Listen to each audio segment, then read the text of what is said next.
What's up guys, Nif back with another Neverness video. Today we're going to be taking a look at what you could spend your character pixels on, which is this game's form of character stamina. That's not the city stamina, which we'll talk about that in another video, but character pixels. It's our version of stamina in this game, and it's pretty simple. First we've got the experience and beetle coins, which kaleidoscope here is going to be the arc upgrade material.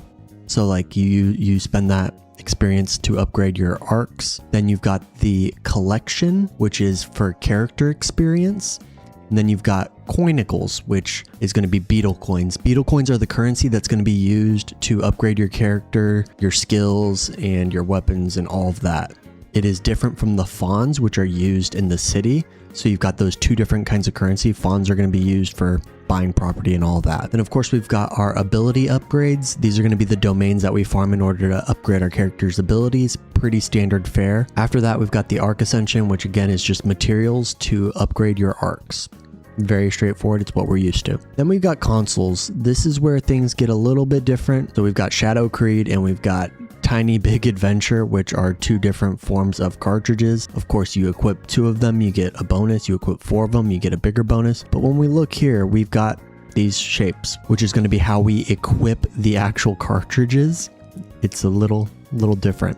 Taking a quick look at the cartridge, so you'll be using these different Tetris shapes that get dropped to equip into your console, and that's going to give you your different main attributes, sub attributes, and then your like cartridge effect. So we take our console, we equip a cartridge, and then we add these different modules in order to get our sub attributes and everything. It's a neat way of doing things. We get a bunch of little shapes and stuff. It's going to be interesting to see how that's min-maxed for sure. After the console though, we've got Beyond the Rails, which Beyond the Rails really feels like it's kind of like the time trial. We'll hop in there and I'll show you some footage of that real quick. When we hop into Beyond the Rails, we could see the current rules essentially for like this play period.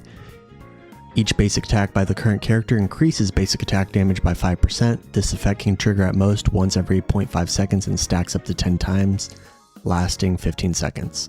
So that obviously works well with Anomaly.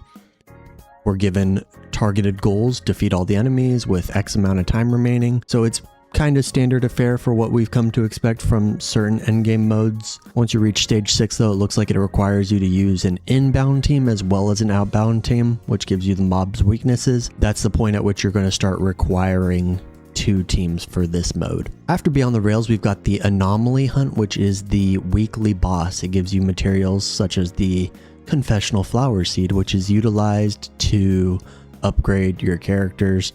It's the weekly upgrade material that we've all come to know and love in our gacha games. We'll hop in here and do this weekly boss fight so we can take a look at how it looks, and love to hear your guys' opinion down below. What you think of this, dude? Look at this flower, it's so pretty. Angry flower. So we're gonna beat this guy up. We've got no UI set up right now, so everything looks very pretty. Oof. But yeah, we'll zoom through this real quick.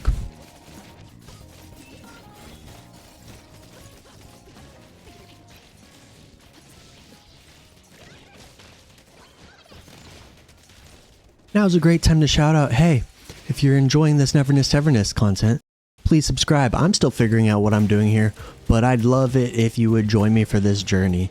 We are getting closer and closer to the game's release. If we reach 1,000 subscribers by release, I've said it once, I'll say it again, I'm going to be buzzing my head live on stream, and I think that would be fun to do with you guys. But I'm currently in the process of getting out of the military, and I want to grow my hair out, so you don't have to make me do that, but it could be fun to have a fresh start with that. I'm playing with like a endgame beta account, so everybody should be super powerful, but I haven't had the time to go through and min-max all the characters, so this is definitely taking way longer than it should. My characters just aren't very strong, unfortunately. So I'm not going to sit here and punch this thing for 10 minutes straight, but you get the idea. This is a weekly boss. Why did Mint come in? She's not even on my team. How did she get here? I don't know. But that's cool. I don't know what she's doing here. But yeah, we'll call it here on this boss. It's pretty sweet looking. I'm super excited. This game has a lot of unique enemies and everything. and it just looks beautiful. So I'm very excited to see where it goes from here. Let's get out of here. Let us out. All right, cut. I don't know how to get out of here. But yeah, that's kind of just the typical gameplay loop we've come to expect from gacha games. In terms of character progression, building your character, upgrading skills, upgrading weapons, there's nothing too new or surprising there.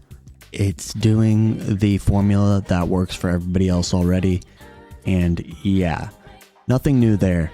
The thing that I think sets this game apart big time is the side content. We've got all the City Tycoon stuff. I don't know if I'd consider that side content, I guess. It's kind of just like the second half of the game. That's not your typical gacha affair. Like we've got Pink Paws, like, oh, it's over there. We've got Pink Paws, which we could go and like rob the bank. That's super cool. We can go fishing. We could go racing. Like there's so much to do in this game other than just your typical daily sign in, gain experience, level up characters.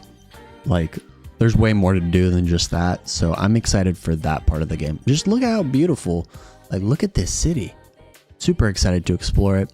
I'm doing my best to keep myself spoiler free, avoiding the story, avoiding a lot of stuff. Actually, I'm just gathering information on the game and trying to bring it to you guys. So if you've enjoyed this Neverness to Everness content, a subscription would be greatly appreciated. This video just showed off like what you'd typically expect from a gacha game, so nothing really special there. But the game itself, I think, is something special. I think it is going to be a lot of fun, and I'm looking forward to release. Thanks for watching. I'll see you in the next video. Peace.